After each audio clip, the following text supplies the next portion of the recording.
Film oh my God 2 की काफ़ी चर्चा हो रही है इसकी कहानी की वजह से, इसके कॉन्सेप्ट की वजह से। और इस वक्त मेरे साथ मौजूद हैं man of the moment, film के डायरेक्टर अमित राय। बहुत बहुत स्वागत है एबीपी न्यूज़ में। ओ माय गॉड 2 जो फिल्म है उसकी काफ़ी तारीफ हो रही है, खासकर इसका जो कॉन्सेप्ट है सेक्स एजुकेशन के बारे में बात करती है और एक बहुत ज़रूरी सब्जेक्ट है। आपने इस फिल्म को बनाने के बारे में कैसे सोचा? और उसके इसके अलावा भी मैं काफ़ी सवाल पूछूंगा आपसे। पहले ये बताइए कि ये ख्याल कैसे आया? आप इस फिल्म के लेखक भी हैं। जी। नहीं, आपका अगर सामाजिक भान हो कि आप जिस समाज में रह रहे हैं वहाँ आसपास क्या घट रहा है तो कहानियाँ आपके इर्द-गिर्द होती ही हैं।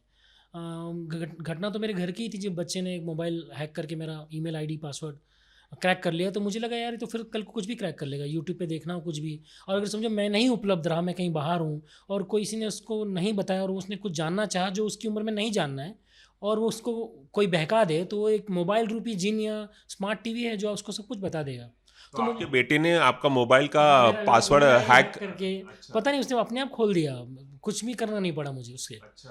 तो उसने बताया नहीं, मुझे नहीं मालूम कैसे किया उसने। सो मुझे लगा कि ये जो कितने साल का बेटा था? 8th में है। अच्छा। तो मैंने बोला कि यार अगर ये ऐसा कर लेगा तो कभी भी कुछ भी कर सकता है। सो आई थॉट दैट कि ये जो बदलाव है ना, जो टेक्नोलॉजी आपको कर रही है वो समाज के अंदर भी बदलाव हो रहा है। तो मुझे लगा अगर शिक्षा को लेकर अगर ऐसा होगा और कोई ऐसी जो एजुकेशन जो इस उम्र की नहीं है, तो सबसे पहले मेरे पास सेक्स एजुकेशन का ही है, तो फिर कहानी ने जन्म वहीं ले लिया था। अच्छा। और फिर वो आसपास के बहुत सारे डेटा होते हैं जो इर्द गिर्द होता रहता है, आपके जीवन का खुद का भी कुछ एक्सपीरियंस होता है ये जब घटना कितने साल पहले की है जब बेटे ने वो क्रैक कर लिया था और आपको ये ख्याल आया?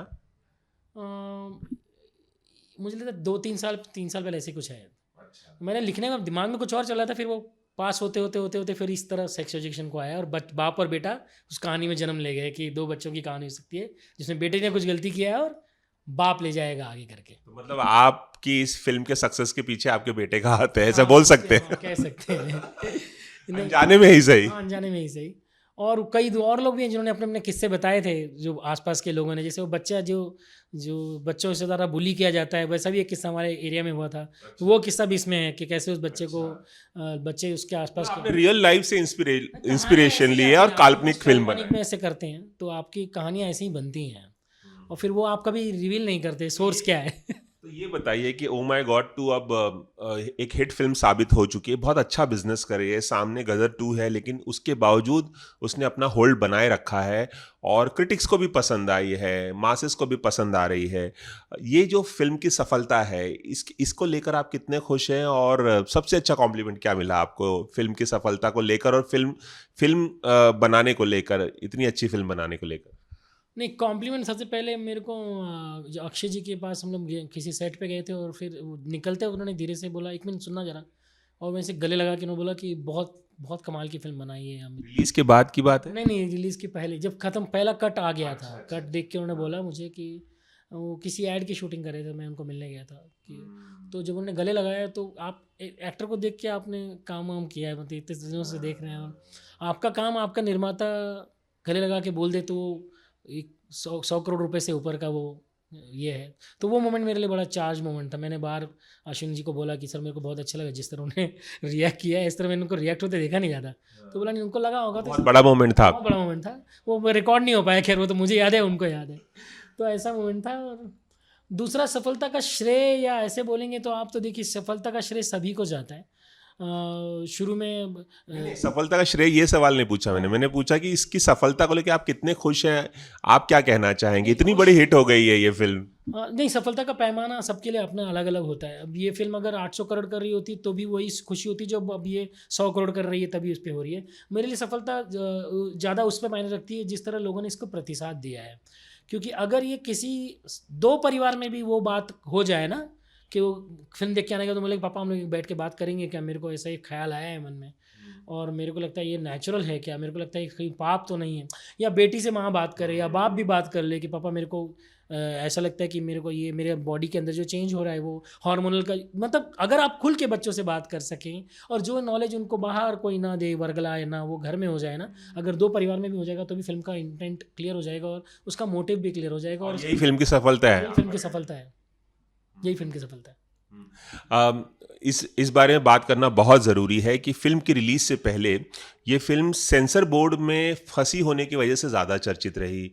फ़िल्मों की चर्चा किसी और वजह से होनी चाहिए, एंटिसिपेशन होना चाहिए लोगों में, लेकिन इस फ़िल्म की चर्चा जो है सेंसर बोर्ड में इसके कट्स को लेकर, जो 27 कट्स मिले हैं और जो बदलाव किए गए हैं उसको लेकर हुई है। आप क्या कहना चाहेंगे इन बदलावों पर? और सेंसर बोर्ड ने इसे ए सर्टिफिकेट दिया है। आपने ये फ़िल्म टीनेजर्स के लिए बनाई है, बच्चों के लिए बनाई है, और वो फ़िल्म देख नहीं पा रहे हैं, तो उसके बारे में आप क्या कहेंगे कि ए सर्टिफिकेट मिला है और इससे दर्शकों का जो फुटफॉल है वो भी प्रभावित हुआ है? हाँ, 100% प्रभावित हुआ है। वो मेरे को एग्जीबिटर्स ने भी बताया कि सर अगर ये फ़िल्म यूए होती ना आपकी, तो ये 100 की जगह 200 करोड़ करती। अब ये नुकसान, आर्थिक नुकसान है, उसको जाने दीजिए, वो तो हमारे निर्माता आराम से, उन्होंने बोला कोई बात नहीं जी, क्योंकि अगर वो ऐसा होता तो फिर वो हम लोग कोई दूसरा मसला निकालते और करते कि किसी भी तरह आप यूए दो। वो बहुत सारे रास्ते खुले होते हैं लोगों के लिए, कोर्ट वगैरह जाने, लेकिन हमारे निर्माता इस पे नहीं आधारित। उनका ये इंटेंट ही नहीं था कि इसको हमको 200 करोड़ करना है, 500 करोड़ करना है। उनका ये था कि ये फ़िल्म इंपॉर्टेंट है। बनने के पहले ये तय हो गया था कि ये फ़िल्म इंपॉर्टेंट है। एक्टर ने भी, क्यामी जी ने काम भी हामी इसीलिए भरी कि रोल नेगेटिव है, मैंने ऐसा कोई रोल किया नहीं है, बाद में मेरे करियर पे बेस पे ये होगा कि लोग मेरे को इस तरह का रोल ना पूछने लगे। मैं लीड काम करती हूँ, मैं हीरोइन हूँ, लेकिन मैं फ़िल्म फिर भी करूँगी, तुम्हारे लिए नहीं करूँगी, ये फ़िल्म इंपॉर्टेंट है इसलिए करूँगी। वो बहुत इमोशनल मोमेंट था मेरे लिए जब उन्होंने ये कहा था। मैंने फ़िल्म के बाद भी उनको यही वॉइस नोट लिख के भेजा कि मैं हमेशा याद रखूँगा आपने जो कहा था।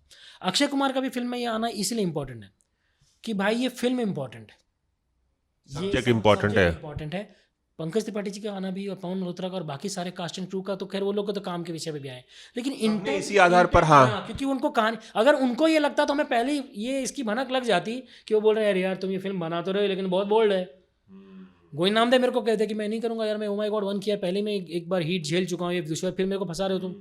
सब ये कर, लेकिन उनको मालूम था ये फिल्म इंपॉर्टेंट, क्योंकि किसी ने भी उसको उस दृष्टि से नहीं देखा कि ये वल्गर फिल्म है या एडल्ट फिल्म है या ख़राब फिल्म है या किसी को हम अक्यूज़ करने के लिए, किसी को बदनाम करने के लिए या किसी सनातन धर्म का कुछ नुकसान करने के लिए कर रहे हैं। हमारे को बहुत अच्छी तरह से क्लियर था कि हम एक सजग रूप से जिम्मेदारी से ये काम करने जा रहे हैं और हमारे सारे एक्टर पढ़े लिखे, समझदार और समाज में एक रुतबा रखने वाले लोग। तो सेंसर बोर्ड को ये बात क्यों नहीं समझ में आई? सेंसर बोर्ड किस दबाव में था आपको लगता है? उनकी होगी कुछ मजबूरी, उनकी पिछले एक्सपीरियंस का कुछ होगा, मुझे इसका अभी तक अंदर, मुझे इस, मैं ये डिकोड ही नहीं कर पा रहा हूँ कि ये सौतेला व्यवहार हुआ क्यों है। फिर एक फिल्म को लेकर ये करो वो करो, दूसरा नुकसान एक्टर का भी हुआ जिसने परफॉर्म किया इतना अच्छा शिव के रूप में, फिर उसको एक मैसेंजर बनाओ, फिर एक एनिमेशन करो, फिर ये वो जल्दी जल्दी काम करो, 70 घंटे के अंदर फिल्म बना के फिर से प्रस्तुत करो क्योंकि 11 की रिलीज़ है। ये सब अफरा तफरी में आप कैसे एक्सपेक्ट करेंगे कि आदमी जो सोच रहा है वो छोड़कर दूसरे किसी पछड़े में पड़ गया। लेकिन सेंसर बोर्ड से आपका स्ट्रगल भी काफ़ी लंबा चला। आपने और भी इससे ज़्यादा कट, 27 से ज़्यादा शायद 34 कट दिए थे, और आप लोगों ने काफ़ी मशक्क़त की, तब जाकर 34 कट के 27 कट हुए। और वो क्या मशक्क़त करनी पड़ी? आप हाथ जोड़ के खड़े थे, मिन्नतें कर रहे थे, ऐसा भी हमने। ऐसा तो नहीं कि उनके ऐसे हाथ पैर ऐसे लिटरली आप नहीं कह सकते, हम मिन्नत तो हम लोग कर रहे थे। हमने बोला कि सर फिल्म हमने बच्चों के लिए बनाई है और हम चाह रहे हैं कि टीनेजर देखें।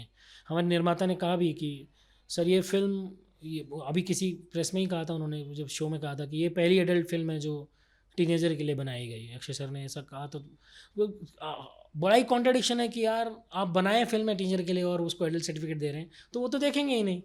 मतलब जिनके लिए खाना बना के परोसा है वो आने वाले नहीं खाने के लिए। तो अक्षय कुमार भी एक थिएटर में गए थे, तो उन्होंने ऑडियंस से बात करते हुए ये बात उन्होंने वहां पे कही थी कि ये पहली एडल्ट फिल्म है जो टीनेजर के लिए बनाई गई। हाँ, क्योंकि देखिए आहत वो भी होंगे, भले वो दिखा ना रहे होंगे, क्योंकि उनके 2-4 रोल हैं उनके। एक तो समाज में उनका बड़ा रुतबा है, स्टार हैं, प्रोड्यूसर भी हैं और एक्टर भी हैं, तो हर लेवल पे वो उनको अपना एक जिम्मेदारी निभाना है, तो वो उसका बैलेंस बना रहे हैं। अभी हम लोग भी एक निर्देशक और राइटर, जो पूर्व अनुभव है सेंसर बोर्ड का, जो आदि पुरुष को लेके जो बैकलैश मिला था सेंसर बोर्ड को भी, उस वजह से ज़्यादा वो सतर्क हो गए, सजग हो गए, और उनके मन में ज़्यादा दबाव बना समाज का, और इसीलिए ओ माय गॉड 2 पर इसका असर हुआ। सर फिल्म देखते जो दर्शकों पे असर पड़ा है वो असर आप पे भी पड़ा होगा, मैं ऐसा मान के चल रहा हूँ, क्योंकि आप भी समाज का ही हिस्सा है ना सर। ऐसा तो नहीं ना आपकी समाज के बाहर से, इसलिए सेंसर बोर्ड दबाव में आया हो शायद, कि क्योंकि इसके पीछे धर्म की पृष्ठभूमि भी है। फिल्म धार्मिक पृष्ठभूमि पर सेक्स एजुकेशन की बात करती है, इसलिए शायद दबाव आया हो कि सेंसर बोर्ड को फिर से बैकलैश ना मिले, फिर से दबाव ना झेलना पड़े। जो फ्रिंज एलिमेंट होते हैं हमारे समाज के, वो प्रेशर बनाता है कि इस फिल्म को रिलीज ना किया जाए।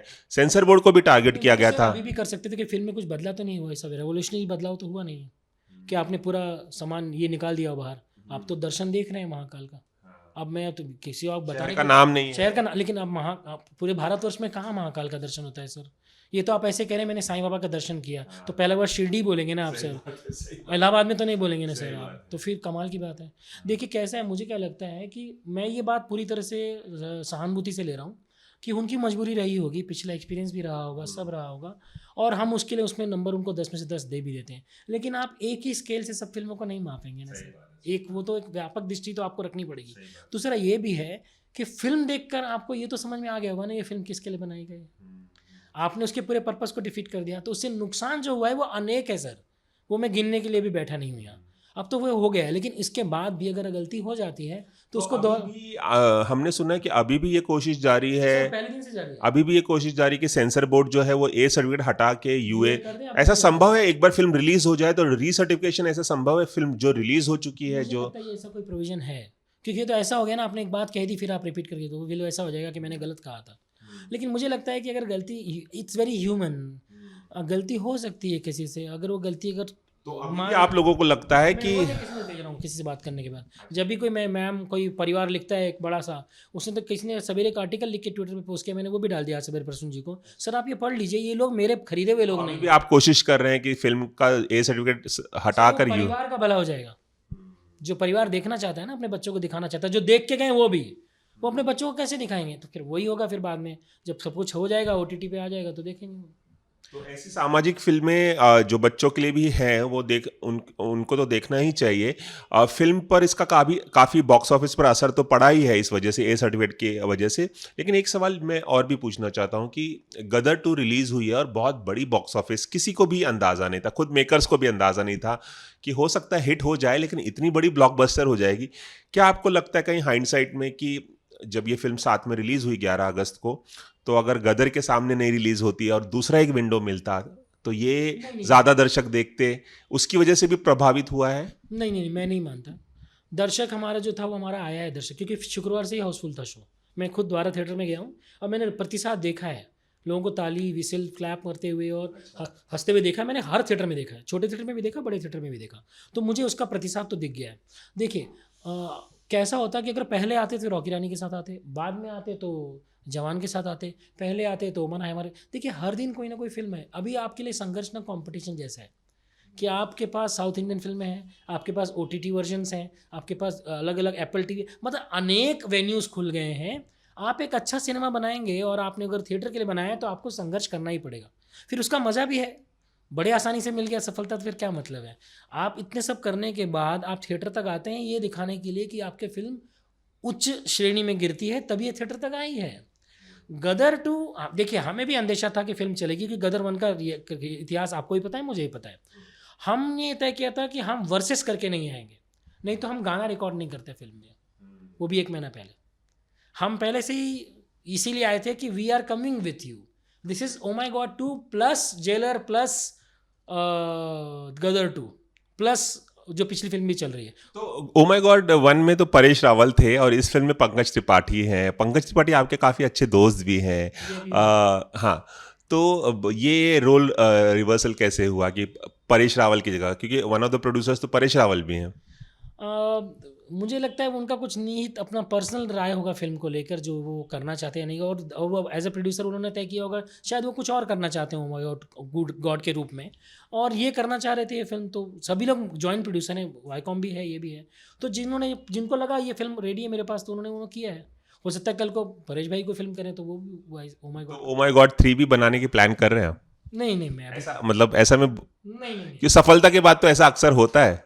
नहीं, मेरे ओ माई गॉड 1 सफल हुई थी तो 2 बनी, अब 2 सफल हुई तो 3 बनेगी फ्रैंचाइज। तो जितना बड़ा ब्रांड है उतनी जिम्मेदारी भी है, और उसके लिए आपके पास कोई आइडिया है? नहीं, अभी तो मेरे पास कुछ नहीं है, लेकिन ये बहुत जैसा मैंने कहा कि बहुत बड़ा ब्रांड हो गया अब। तो अब ये गदर के पास जैसे एक तरह ऐसे छाती चौड़ी करके रुका हुआ है वो, तो ये बहुत बड़ा ब्रांड है ये, और अब जितना बड़ा ब्रांड है तो उतनी बड़ी जिम्मेदारी जैसे हम मुझ पर आएगी वैसे वो प्रोड्यूसर्स पे भी आती है। एक सवाल मैं और ज़रूर पूछना चाहूँगा कि ओ माई गॉड 2 की जो स्क्रिप्ट है आप कई प्रोडक्शन हाउस के पास लेकर गए थे, तकरीबन 9 प्रोडक्शन हाउस के पास गए थे और सभी ने रिजेक्ट कर दिया, और फिर आप अक्षय कुमार के पास आए और उन्होंने तो आशुतोष गोवारिकर और करण जौहर का प्रोडक्शन हाउस भी उसमें है, ऐसा हमने पढ़ा है। नहीं देखिए, मैंने ये किसी को जब कहा था तो मैंने इस तरह से नहीं कहा था। वो बहुत टेंजेंट विचार था कि मैं किसके किसके पास गया था, और वो रिजेक्ट वर्ड सही शब्द नहीं होगा, वो उनके पैरामीटर पे नहीं बैठता होगा, उनके प्रोडक्शन हाउस के सो कॉल्ड पैरामीटर पे। कि जैसे अगर राम गोपाल वर्मा सत्या बना रहे हैं तो वो चांदी ऐसी फिल्म कभी नहीं बनाए, यश चोपड़ा फिर कभी सत्या ऐसी फिल्म नहीं बनाए। हर एक आदमी का, मेकर का अपना एक दृष्टिकोण होता है फिल्म को लेकर, वो व्यापक होता है, कभी कभी शकीन होता है, कभी कभी बहुत खुला होता है। कई कई मेकर ऐसे होते हैं जो बहुत सारी फिल्में एक जैसी बनाते हैं, मतलब प्रियदर्शन जी वो गर्दिश भी बनाते हैं तो फिर साथ में वो हेरा फेरी बनाते हैं, वो प्रोलिफिक फिल्म मेकर हैं। आपको कोई शिकायत नहीं है जितने भी प्रोडक्शन और जितने भी बड़े प्रोड्यूसर्स ने? कारवां जिसने लीड करना था उन्होंने लीड कर लिया, उनका सामाजिक भान सजग था तो उन्होंने बोला मैं ये करता हूँ। उनको अपने बिजनेस मॉड्यूल में या प्रोडक्शन हाउस के मॉड्यूल में ये फिल्म बैठती हुई नजर नहीं आई तो उन्होंने पास ऑन कर दिया। मैं रिजेक्शन से ज़्यादा पास ऑन शब्द ज़्यादा इस्तेमाल करूँगा कि तो आपने 2010 में रोड टू संगम बनाई थी और उसके 13 साल बाद रिलीज हुई है ओ माय गॉड 2। काफी लंबा अंतराल लिया आपने, अब अगली फिल्म के लिए हमें और 13 साल। अंतराल मैंने लिया नहीं, अंतराल इसलिए हुआ क्योंकि काम नहीं मिला इसलिए काम नहीं लिया। तो नहीं, अगर काम मिलेगा तो कोई भी आदमी घर क्यों बैठना चाहेगा। और बीच में एक और फिल्म मैंने बनाई थी, अभी होगी रिलीज़, वो अभी रिलीज़ नहीं हुई है। कौन सी? उसका नाम iPad है, वो अभी होगी रिलीज़। तो बताना चाहेंगे इस फिल्म के बारे में? नहीं, अभी वो आएगी, वो भी सस्पेंस है, आप देखेंगे तो आपको भी अच्छा लगेगा फिल्म। तो वो भी अभी रिलीज़ करेंगे। तो संघर्ष सभी का जारी ही है, मतलब ये आनंद लेते हुए कह रहा हूँ मैं। आपके संघर्ष के सफर की का जो सफर रहा है उसकी एक खास बात ये भी है कि आप फिल्में देखने जाते थे एक पत्रकार दोस्त के साथ और फ्री में फिल्में देखते थे और इस तरह से आपने ऐसे सैकड़ों फिल्में देखी है, उसके बारे में कुछ बताना चाहें? नहीं बोल सकता हूँ मैंने 500 फिल्में देखी होंगी, मतलब इन पिछले एक दशक में मैंने अपने इन पत्रकार मित्र के साथ कि जब भी वो फिल्म देखने जाएं, क्योंकि आप तभी ऐसे हालत में कि आप हर हफ्ते एक फिल्म देख लें आप, तो चलो यार ये फिल्म देखनी, मुझे कैसे भी दिखा दो यार। तो प्रेस शो मैंने बहुत देखा है, मतलब मैं धन्यवाद देता हूँ प्रेस शो का कि इन पत्रकारों का जिन्होंने मेरा ज्ञान फिल्मों के थ्रू इस तरह दिया है मुझे। तो ऐसा कह सकते हैं कि ऐसी हालत नहीं थी कि आप टिकट खरीद कर फिल्म देखने जाएं और दोस्त आपका सहारा बने ऐसे? हाँ, ये कह सकते हैं आर्थिक, मतलब वैसा नहीं, लेकिन परिवार चलाना होगा तो उतना पैसा फिल्मों में खर्च करना हो, और मैं डाउनलोड करके फिल्म नहीं देखता कभी भी, बहुत सिनेमा घरों में से? क्योंकि मुझे फिल्म सिनेमा घरों में देखने का ही आनंद आता है। तो और आपकी आंखों में सिनेमा के प्रति जो जुनून है वो देखने को मिलता है। ओ माय गॉड 2 की सफलता पर बहुत बहुत बधाई, और आप इतना लंबा अंतराल ना ले अगली फिल्म बनाने के लिए, जल्दी से आप जल्दी फिल्में बनाएं और इसी तरह से मनोरंजक भी फिल्में बनाएं, सामाजिक विषय को लेकर भी बनाएं, सामाजिक संदेश देने वाली। एबीपी न्यूज़ से खास बातचीत करने के लिए बहुत बहुत शुक्रिया। धन्यवाद, थैंक यू। कैमरामैन प्रकाश पाटिल के साथ रवि जैन, एबीपी न्यूज़, मुंबई।